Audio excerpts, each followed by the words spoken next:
এই তুই চিনিস নাকি? ওনাকে না চেনার কি আছে, উনি তো রাস্তাঘাটে থাকে। রাস্তাঘাটে থাকে মানে? ও মানে বুঝেন না, ফেসবুক খুললেই তো আপনার ভিডিও, আপনি দর্শকদের ধরে ধরে অশ্লীল কুরুচিপূর্ণ সুরসুরি মার্কা প্রশ্ন করেন। এই রকম বাজে শো কিভাবে করেন আপনি আঙ্কেল? আপনার মেয়ে এরকম একটা বাজে শো করে আপনি নিষেধ করেন না কেন? এই যে আপনি কিন্তু অনেক বেশি বলতেছেন, লিমিট ক্রস করতেছেন আপনি। নেহাত আমাদের বাসার গেস্ট নয় তো? নয়তো কি? আমি যদি জানতাম এটা আপনার বাসা, আমি কেন আমার ছায়াও কোনোদিন এখানে আসতো না, আর মিষ্টিও খেতাম না আপনাদের। রাকিব চুপ কর না, এত কথা বলছিস কেন তুই? বাবা রাকিব, কি নিয়ে কথা হইতেছে আমি তো কিছুই বুঝতেছি না। আমি তো জানি কেয়ার এই শো খুবই পপুলার, তার তো মিলিয়ন মিলিয়ন ভিউজ। আমি অবশ্য কোনোদিন দেখি নাই, মানুষের মুখে শুনছি। দেখানোর মতো হলে আপনার মেয়ে আপনাকে দেখাতো। আমি তো শিওর আপনার মেয়ে আপনার ফেসবুক আইডিতে ঢুকে ওই ভিডিওগুলো ব্লক করে দিয়েছে যাতে আপনি দেখতে না পারেন। কি ম্যাডাম, আমি কি সত্যি কথা বলেছি? দেখেন কেমন চোরের মতো তাকিয়ে আছে, তার মানে আমি সত্যিটাই বলেছি। Shut up! আপনি কিন্তু অনেক কথা বলতেছেন। আপনি জানেন আমার শো কত হিট, কত পপুলার? অন্যান্য শো স্পন্সর পায় না, আমার শো স্পন্সরের জন্য লাইন লেগে বসে থাকে। আর এক্সকিউজ মি, গত মাসে না আমার প্রমোশন হয়েছে, ঠিক আছে? আর এই শোটা আমি করি বড়দের জন্য, আপনাদের মতো কিডসদের জন্য না। আপনি গিয়ে সিসিমপুর না হলে টম এন্ড জেরি গিয়ে দেখেন। মা, পাশের ফ্ল্যাটে আমরা কেন আসছি বলতো? কাজ কি আমাদের? কেন আসছি? তোকে একটা পরী দেখাবো। এই যে করিম সাহেবরা 7 দিন হলে এ বাসায় এসছে, ওর এত সুন্দর একটা মেয়ে আছে না, এত সুন্দর, তুই যদি নিজে চোখে না দেখিস তুই না বিশ্বাসই করতে পারবি না যে একটা মেয়ে এত সুন্দর হয় কি করে। আমার না খুব পছন্দ হয়েছে মেয়েটাকে। আমি তো মনে মনে একটা সিদ্ধান্ত নিয়েই নিয়েছি। কি সিদ্ধান্ত? আমি না মেয়েটাকে তোর সঙ্গে বিয়ে দেবো, মানে তোর বউ বানাবো। মা, গত মাসে আমার ব্রেকআপ হয়েছে, আমি এখন বিয়ে শাদীর মুডে নাই, আমি এখন ব্রেকআপ মুডে আছি। মানে কি?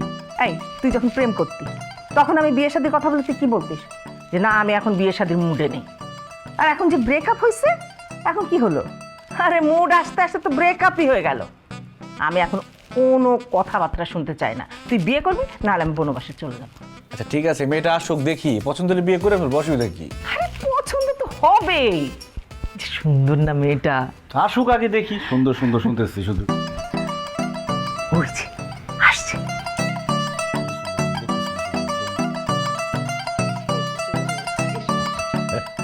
আমার মেয়ের তো মা নাই, বোনও নাই, বাবা মেয়ের সংসার, তাই আমি নিজেই নিয়ে আসলাম।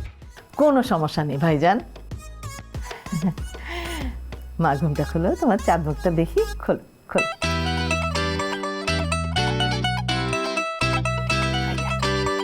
আপনি? এই তুই চিনিস নাকি? ওনাকে না চেনার কি আছে, উনি তো রাস্তাঘাটে থাকে। রাস্তাঘাটে থাকে মানে? ও মানে বুঝেন না, ফেসবুক খুললেই তো আপনার ভিডিও, আপনি দর্শকদের ধরে ধরে অশ্লীল কুরুচিপূর্ণ সুরসুরি মার্কা প্রশ্ন করেন। এই রকম বাজে শো কিভাবে করেন আপনি আঙ্কেল? আপনার মেয়ে এরকম একটা বাজে শো করে আপনি নিষেধ করেন না কেন? এই যে আপনি কিন্তু অনেক বেশি বলতেছেন, লিমিট ক্রস করতেছেন আপনি। নেহাত আমাদের বাসার গেস্ট নয় তো? নয়তো কি? আমি যদি জানতাম এটা আপনার বাসা, আমি কেন আমার ছায়াও কোনোদিন এখানে আসতো না, আর মিষ্টিও খেতাম না আপনাদের। রাকিব চুপ কর না, এত কথা বলছিস কেন তুই? বাবা রাকিব, কি নিয়ে কথা হইতেছে আমি তো কিছুই বুঝতেছি না। আমি তো জানি কেয়ার এই শো খুবই পপুলার, তার তো মিলিয়ন মিলিয়ন ভিউজ। আমি অবশ্য কোনোদিন দেখি নাই, মানুষের মুখে শুনছি। দেখানোর মতো হলে আপনার মেয়ে আপনাকে দেখাতো। আমি তো শিওর আপনার মেয়ে আপনার ফেসবুক আইডিতে ঢুকে ওই ভিডিওগুলো ব্লক করে দিয়েছে যাতে আপনি দেখতে না পারেন। কি ম্যাডাম, আমি কি সত্যি কথা বলেছি? দেখেন কেমন চোরের মতো তাকিয়ে আছে, তার মানে আমি সত্যিটাই বলেছি। Shut up! আপনি কিন্তু অনেক কথা বলতেছেন। আপনি জানেন আমার শো কত হিট, কত পপুলার? অন্যান্য শো স্পন্সর পায় না, আমার শো স্পন্সরের জন্য লাইন লেগে বসে থাকে। আর এক্সকিউজ মি, গত মাসে না আমার প্রমোশন হয়েছে, ঠিক আছে? আর এই শোটা আমি করি বড়দের জন্য, আপনাদের মতো কিডসদের জন্য না। আপনি গিয়ে সিসিমপুর না হলে টম এন্ড জেরি গিয়ে দেখেন। কি? আমি কিডস? জি। আর আপনি তো ভেজিটেরিয়ান, আপনি দর্শকদের চোখ বেঁধে শশা কলা হাতের মধ্যে দিয়ে বলেন যে গেস করেন এটা কি। এরকম অশ্লীল শো আপনি কিভাবে করেন? তো কি হয়ে গেছে? শশা কলা কি মানুষ হাতে নেয় না নাকি ওটা খায় না? সমস্যা হচ্ছে আপনার এইখানে, বুঝছেন? আপনার মেন্টালিটি ঠিক করেন, দেখবেন আমার শো আপনার ভালো লাগতেছে। সেই দিন যাতে আমার কোনোদিন না আসে। মা, তোমার চোখে এই মেয়ে পরি হতে পারে, কিন্তু আমার চোখে এই মেয়ে হচ্ছে একটা পেতনি। চলো এখান থেকে, আসো আমার সাথে। আমি বেতন, আপনি চলে ভূত। মেজাজটা খারাপ করে দিছে।